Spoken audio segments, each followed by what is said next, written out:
అగ్రహారం అనే ఒక చిన్న గ్రామమునకు చెందినవాడును. నా నామధేయము ధనంజయ శాస్త్రి. నా తండ్రి గారి నామధేయము కృష్ణయ్య శాస్త్రి. నా తండ్రి గారు శ్రీ తిరుమల తిరుపతి వెంకటేశ్వర దేవస్థానంలో అలివేలు మంగమ్మ అర్చకత్వం లింగార్పణ పీఠాధిపతిగా పనిచేస్తూ ఉండేవారు. మా యొక్క నామధేయము గోత్రం భరద్వజ. భరద్వజ నామధేయ గోత్రమునకు చెందినటువంటి మేము లింగార్పణ పీఠాధిపతిగా పనిచేస్తున్నటువంటి నా తండ్రి గారు బాల్య దినాల నుండి సంస్కృత విద్యాభ్యాసం నాకు బోధిస్తూ వచ్చారు.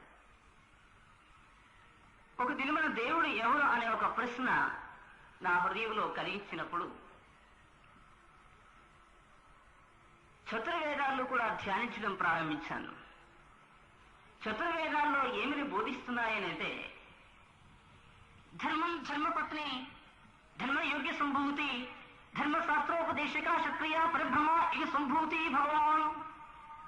ధర్మం, ధర్మపత్ని, ధర్మాన్ని కాపాడడానికి ధర్మపత్ని పురుషుడు, ధర్మశాస్త్రోపదేశక ధర్మశాస్త్రము చేయజాలినటువంటి ఆ పనిని సక్రియ పరబ్రహ్మ యుగస్వరూపి భగవాన్ ఆ పనిని చేసిన వాడే ప్రజాపతి అనే దేవుడు, ఆయనే సర్వాధికారి అనే దేవుడు అని వేదములు చెప్తున్నాయి.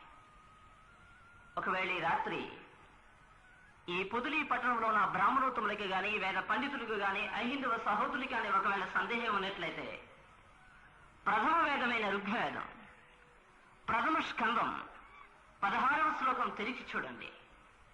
ధర్మం, ధర్మపత్ని, ప్రథమ వేదం ప్రథమ స్కందం 16వ శ్లోకం. ఆ ప్రథమ వేదం పేరు ఋగ్వేదం.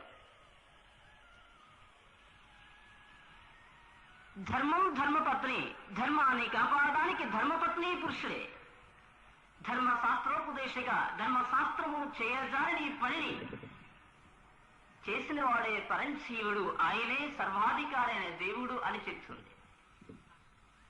పరిశుద్ధ గ్రంథమైన బైబిల్ ఏమిని బోధిస్తుంది?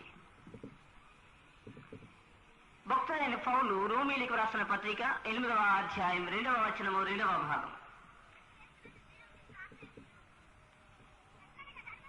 ఎట్లనగా ధర్మశాస్త్రము దేనిని చేయజాలకపోయేనో దానిని దేవుడు చేసను. దేవుని నామమునకు స్తోత్రం కలుగుగాక. క్రీస్తు ప్రియమిత్రులారా, ఎట్లనగా ధర్మశాస్త్రము దేనిని చేయజాలకపోయేనో దానిని దేవుడు చేసను. ఈ మాటలో చాలా స్పష్టంగా మనకి అర్థమవుతుంది. దేవుడు ఎవరు అనేది చాలా స్పష్టంగా అర్థమవుతుంది.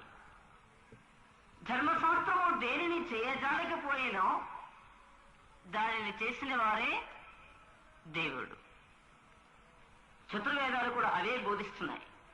ధర్మం, ధర్మపత్ని, ధర్మాన్ని కాపాడడానికి ధర్మపత్ని పురుషుడే, ధర్మశాస్త్రోపదేశక సత్క్రియ యుగస్వరూపి భగవాన్, ధర్మశాస్త్రము చేయజాలని పనిని చేసినటువంటి ఆ యుగ పరంశీవుడే సర్వాధికారి అయిన దేవుడు అని చెప్తుంది.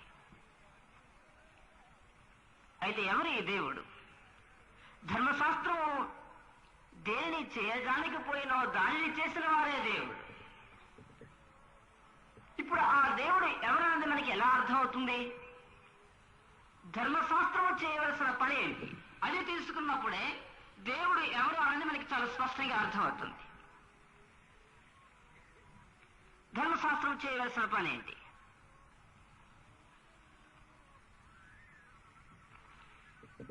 ద్వితీయ వేదమైనటువంటి అధర్వణ వేదం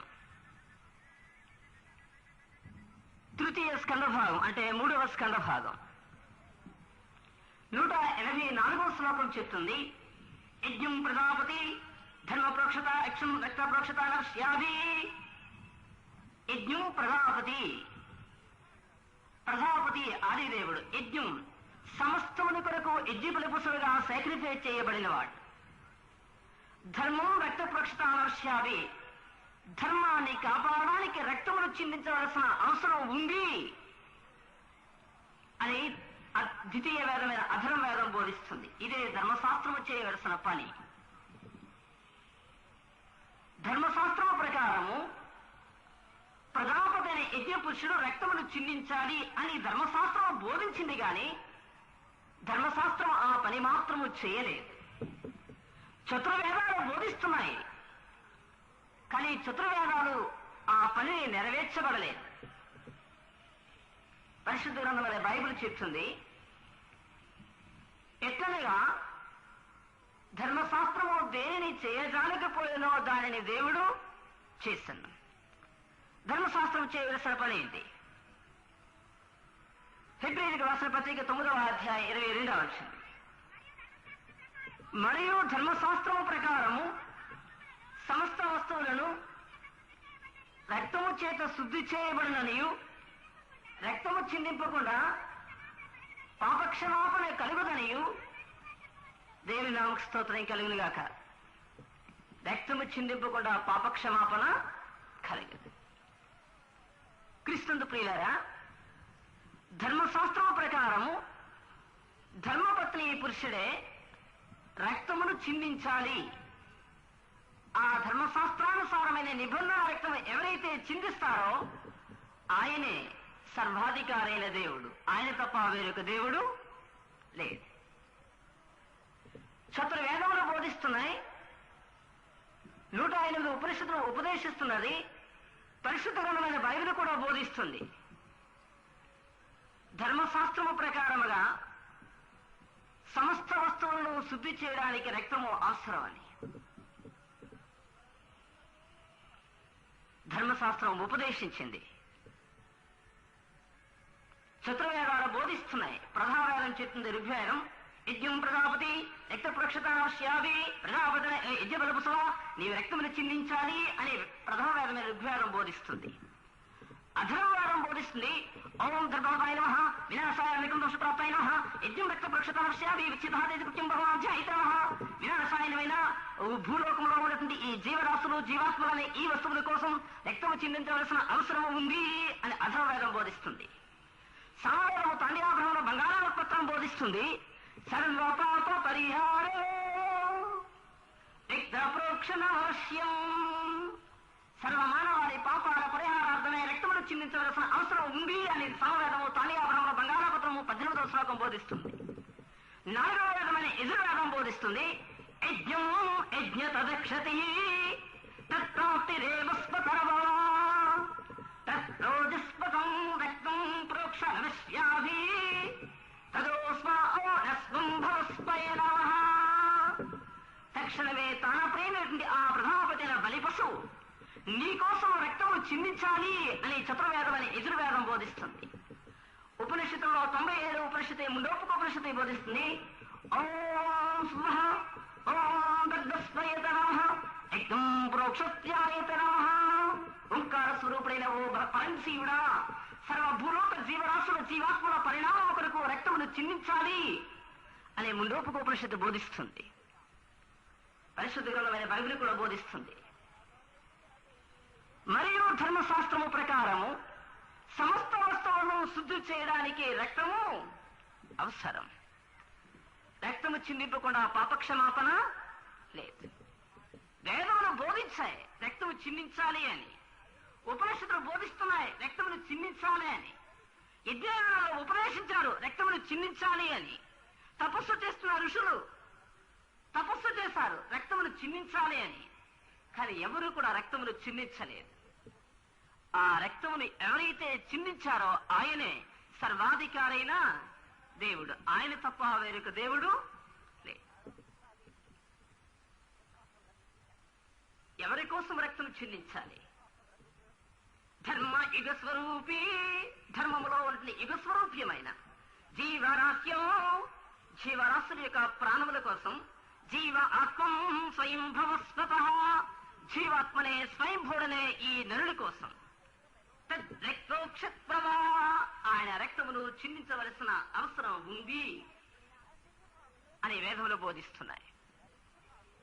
పరిశుద్ధ గ్రంథమైన బైబిల్ చెప్తుంది సమస్త వస్తువుల కోసము రక్తము చిందించాలి. ఏ వస్తువుల కోసం రక్తం చిందించాలి? ఈ టేబుల్ ఒక వస్తువా? నా చేతిలో ఉన్న ఈ బుక్ ఒక వస్తువా? ఈ మౌత్ పీస్ లో ఒక వస్తువా? ఈ వస్తువుల కోసం రక్తం అవసరమా? ఏ వస్తువుల కోసం రక్తం అవసరం? ఏ వస్తువుల కోసం రక్తం అవసరం? చతుర్వేదాలు బోధిస్తున్నాయి జీవరాశుల యొక్క పాపముల కోసం. జీవం ఆత్మస్వరూపి, జీవాత్మనే స్వరూప్యమైనటువంటి నరుని యొక్క పాపదేయమైనటువంటి ఈ జీవాత్మ వస్తువు కోసం. పితృదేవో భవ వాక్చాతుర్య భవతి. పితృదేవో తండ్రి అయినటువంటి దేవుడు, వాక్చాతుర్య భవ ఆయన మాట సెలవీయగా జీవరాశులు కలిగిన. బాహ్య సత్పురుషతే ఆయన గాలిని ఊదగా జీవాత్మనే నరుడు కలిగిన. పితృదేవోభవను తండ్రి అయిన దేవుడు, వాక్చాతుర్యభవ ఆయన మాట సెలవిచ్చినప్పుడు జీవరాశులు కలిగిన. బాహ్య సత్పురుషతే ఆయన గాలిని ఊదినప్పుడు జీవాత్మనే నరుడు కలిగిన.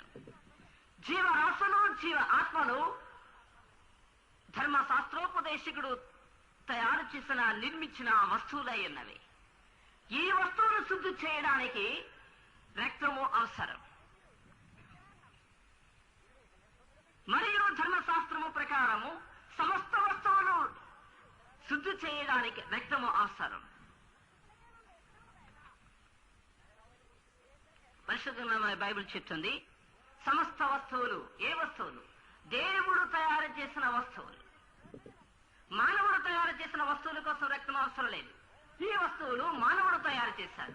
ఈ వస్తువులు ఎవరు తయారు చేశారండి? మానవులు తయారు చేశారు. మానవుడు తయారు చేసిన వస్తువుల కోసం కాక దేవుడు తయారు చేసిన వస్తువుల కోసం రక్తం అవసరం.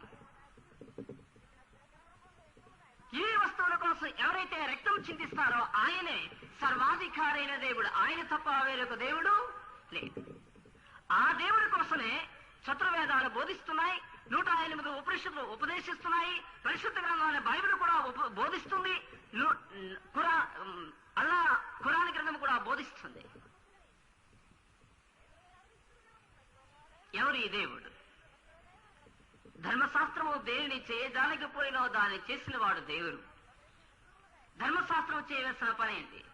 మరియు ధర్మశాస్త్రం ప్రకారము సమస్త వస్తువులను శుద్ధీకరణ చేయడానికి రక్తము అవసరం. ఏ వస్తువును శుద్ధీకరణ చేయడానికి? జీవరాశులు జీవ ఆత్మ